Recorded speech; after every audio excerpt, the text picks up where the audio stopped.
everybody, Gina DeLuca here. Alright, today I am going to be doing a wave. It will be a bunch of swipes, a lot of blending, not technically a pour, I suppose, but it is fluid acrylics, so it counts to me. Alright, so the first thing I'm going to do is tell you what colors I'm using. I have this here color. It is a mix of golden phthalo blue and phthalo green. This is just one of my favorite combos of colors. Those two colors make the most beautiful water.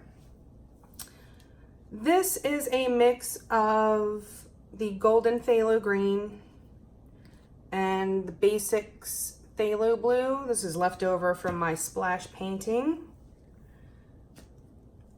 I have Cerulean Blue by Grumbacher. I got this on clearance. Love when that happened. That makes a very pretty sky color. I did add some Liquitex titanium white to this blue. These have been mixed 1 part paint to 2 parts Floetrol and thinned with my mixture of 90% water, 10% Floetrol until I get the consistency that I want, which is not too thin and not too thick. Basically, just want it to form a slight mound and then disappear. I want these colors to be able to blend. And I have here a mix of all of these blues and a bit of white. I will be using this for highlights in the water. Figure a highlight is not going to necessarily reflect the exact color of the sky, but it will have those hues in it mixed in with the hues of the water. That is why I chose this combination for some highlight action. Okay. So what I want to do, I want to envision what this wave is going to look like. Waves are not perfectly round. It's not going to be a C shape. It's more of a teardrop shape. When you picture water cresting, it gets to the top. It's not just going to keep being round. It's going to get there and then gravity takes over and it falls. So I want to try to make sure that I have more of a teardrop shape as opposed to a C shape. And also, if you're on the wave, there will be a crest here. Not a crest, but a swell. And that will kind of cover the back of the wave. You'll see what I'm talking about. But using reference photos, I heard someone on the group say that someone told them that using a reference photo is cheating. It absolutely is not cheating. That is just silly. You know, back in the day, if they could have used pictures as references, they would have done that because people don't really have time to sit around for a portrait for, you know, however many hours that would take. All right, so I kind of just want to sketch this out. I want an idea. So I'm going to want sky. Yeah, let's just do this. Maybe. Okay, I am switching to voiceover mode because this took a while, a lot of futzing once again. Towards the end of the video, I actually switched to time lapse, but I didn't realize that it would take an hour and squeeze it down to 30 seconds. So I tried to stretch it out a little bit so you could actually see what was happening. But just so you know, the last minute is very fast and it looks a little jumpy. And that's why, because I slowed down time lapse. Okay, so right here I'm just sketching out the shape, the way that the direction of your wave. That's what kind of gives you that sense of motion. Wave is curved. Just to give myself an idea. That'll work. So that I can get a realistic 3D effect with some depth. Colors, I kind of went up here, and the more blue, I went down here. And that requires following the lines. Let me start drizzling this in. So on this voiceover mode, there is a big black box that says recording that covers half of the painting. So I'm doing something at the bottom here. I think I'm beginning to drizzle in. Yes, I am. I'm drizzling in the color. I had those two blues that were mixed up. One was more green and one was more blue. So the blue I'm keeping more towards the bottom of the painting, and the green I'm concentrating more at the top where those darker shadows are, where the wave is curving over. And then I'm putting in this blue to lighten it up a bit.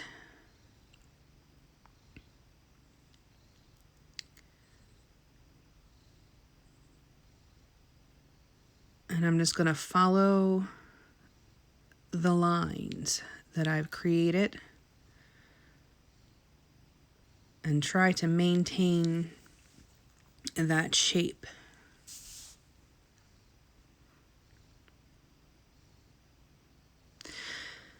In the future, I will probably lay down a base coat. It was much harder doing this on a dry canvas.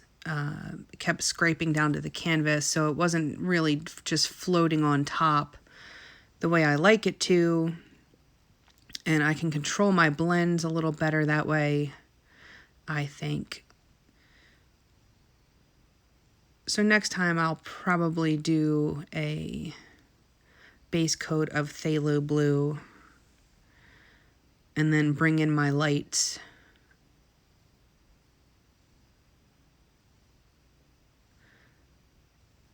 I really do like blending right on the canvas.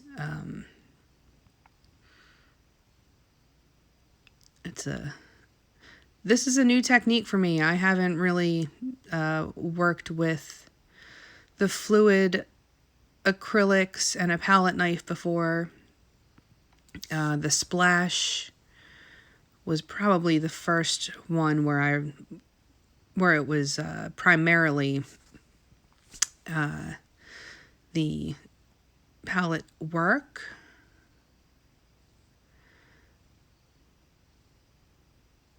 Okay, now I'm trying to lighten this side up a little bit.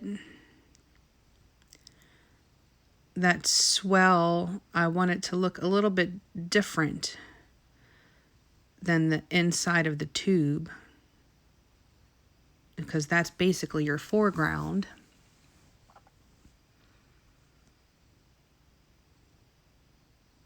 And in water, the farther away something is, the deeper the blue is. But that little light area would be some light coming through.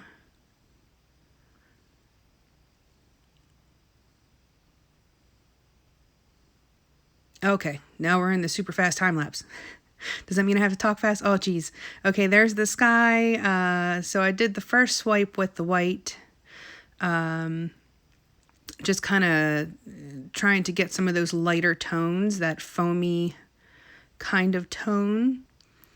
And in a little bit, I will come in with some white with silicone mixed in so that it gives that bubbly effect in the foam. There were so many times on here that I probably could have just laid in my highlights and been happy, but I'm a futzer. It takes me forever to do a painting. Can never leave well enough alone. But I always see something that I want to fix, or, oh, I want more deep tones here, or whatnot. So this painting was just looking like a blob to me for so long, and I just wasn't loving it. And it didn't start coming together until I started putting in the highlights, bringing in the seafoam, and that final swipe of white at the top should be coming up soon. Lots of futzing. Okay, now I'm putting in some deeper tones, creating my shadows. And then I'm going to come in, there we go, and I'm going to start putting in some of the seafoam. Oh, no, I'm doing the top first. There we go.